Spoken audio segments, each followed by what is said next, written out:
As a accountant या auditor laser scrutiny कितनी important है, इस वीडियो में पता चलेगा। फ्रेंड्स, एक बहुत बड़ा होटल है मुंबई का, उसने जयपुर के अंदर अपने होटल खोलने के लिए लैंड का एक्विजिशन किया। इसके लिए उसने 21 करोड़ रुपए पेमेंट किए। फ्रेंड्स, लैंड पूरी तरीके से एक्विजिशन नहीं हुई, ये 21 करोड़ रुपए उसने 7 साल पहले पे किए थे। अभी उसने किया क्या, उसके अकाउंटेंट ने किया क्या कि बैलेंस शीट में इसे एज ए डेटर दिखा दिया। मतलब क्योंकि 21 करोड़ रुपए पेमेंट तो हुए हैं, लेकिन इससे कुछ गुड्स नहीं आया, तो उनका क्या था कि advance payment to different land और ऐसे करके एक लाइन आइटम आना चाहिए था आपका बैलेंस शीट में, लेकिन उन्होंने उसे ऐसे डेटर दिखा दिया। बैंक को भी बैलेंस शीट डाली थी, बैंक ने भी इसको चेक नहीं किया।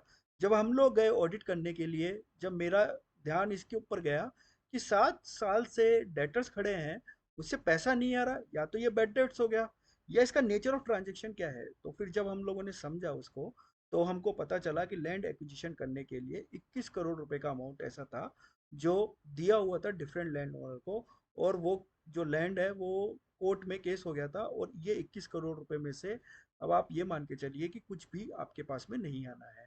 तो ये एज ए डेटर्स नहीं हुआ, यहाँ पे मेरा बैलेंस शीट इन्फ्लेटेड हुआ।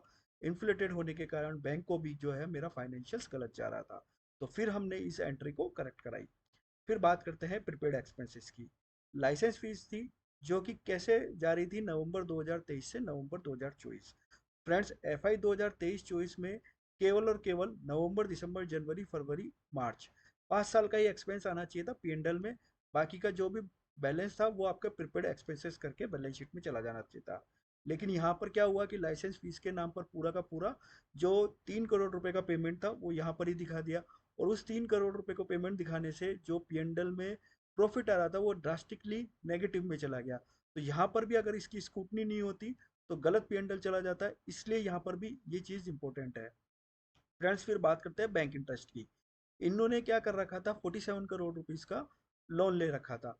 अब इनका जो इंटरेस्ट का पेमेंट होता था 15 मार्च से होता था, मतलब कि 1 अप्रैल से 30 अप्रैल का नहीं होता था। इनका जो इंटरेस्ट था वो इस तरीके से होता था कि 15 मार्च से लेके, मतलब 15 तारीख से लेके नेक्स्ट मंथ की 15 तारीख तक इनका इंटरेस्ट ड्यू होता था और ये पेमेंट करते थे।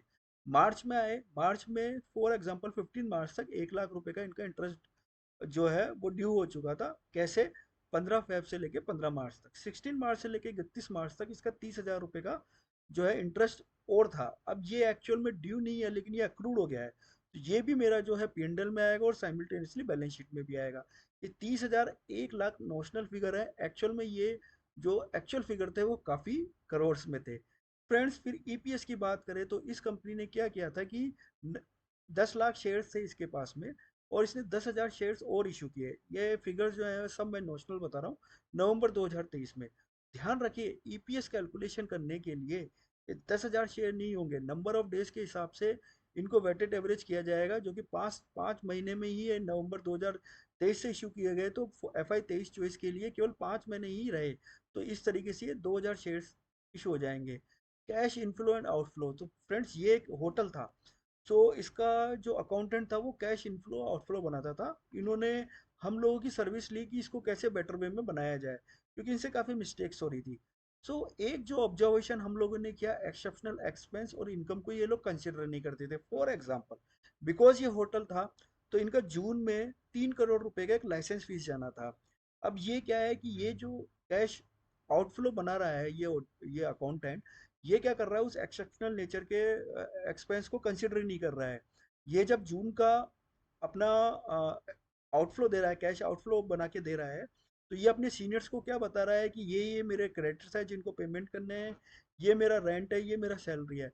लेकिन वो कभी भी इस एक्सपेंस को कंसिडर नहीं कर रहा है, जिससे कि जो हायर मैनेजमेंट है उसको ये समझ में ही नहीं आ रहा है कि आने वाले जून मंथ में हमको 3 करोड़ रुपए की लाइबिलिटी आने वाली है और उसका हमको इन्फ्लो करना है। इसी तरीके से कैश इन्फ्लो की बात करें तो आईपीएल होता है, सीजनल, जैसे होली हो गई, दिवाली हो गई, गर्मी की छुट्टी हो गई, होटल्स उस प्रकार से काम करते हैं। कोई इवेंट बनने जा रहा है, अगर आपका उस प्लेस पर होटल है, तो ये मुंबई में होटल है, उसका यहाँ पर इवेंट जब भी होते हैं, जैसे आईपीएल वगैरह होते हैं, तो आईपीएल की टीम वहाँ पे रुकती है।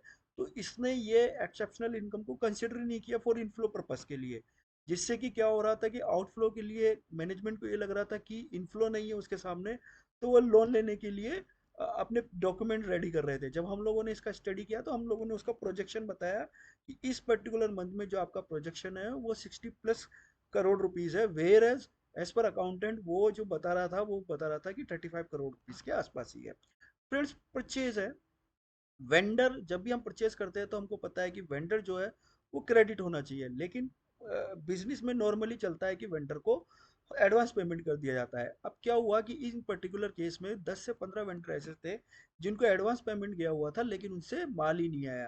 अब हमने ये कैसे पकड़ा? देखिए, क्रेडिटर क्रेडिटर ही रहेगा, लेकिन जब क्रेडिटर की लिस्ट निकाली तो उसमें वो क्रेडिटर माइनस में आ रहे थे। जब माइनस में आ रहे थे और ये समझ में आ रहा था कि उनको जो पेमेंट हुआ है एडवांस का, वो किसी को 10 महीने पहले हुआ है, किसी को 1 साल पहले हुआ है, किसी को 6 महीने पहले हुआ है। तो जब हम लोगों ने स्टडी की और जब हम परचेज डिपार्टमेंट के पास गए तो उनको समझ में आया कि अमाउंट बहुत बड़ा बड़ा नहीं थे, लेकिन ऐसा भी नहीं कि जो जिसको नेग्लिजिबल किया जाए, जिसको कंसिडर ही नहीं किया जाए। किसी में 3 लाख थे, किसी में 7 लाख थे, ऐसे करके कुछ 75 लाख रुपीज़ के अमाउंट्स आ रहे थे। जब हमने परचेज डिपार्टमेंट के पास गए और जब परचेज अपने स्टडी की तो उन्होंने ये पाया कि ये एडवांस पेमेंट चला गया है। कुछ वेंडर ऐसे थे जिनके साथ में काम करना बंद कर दिया है, या कुछ वेंडर ऐसे थे जिनके साथ में डिस्प्यूट चल रहा है। तो इस तरीके की लेजर स्क्रूटनी से आप कंपनी को बहुत बेनिफिट दे सकते हो। नॉट नेसेसरी कि ये लेजर स्क्रूटनी ऑडिटर के द्वारा की जाएगी, ये लेजर स्क्रूटनी अकाउंटेंट के द्वारा भी की जा सकती है। और जब वो अपने किसी सीनियर को इन सब चीज़ों के बारे में बताएगा तो आई एम श्योर कि उसको अप्रिसिएशन मिलेगा और उसका प्रमोशन और सैलरी भी इंक्रीज होनी ही चाहिए। वीडियो अगर अच्छा लगा हो तो लाइक शेयर एंड सब्सक्राइब करें। टिल देन, जय हिंद, जय भारत, धन्यवाद।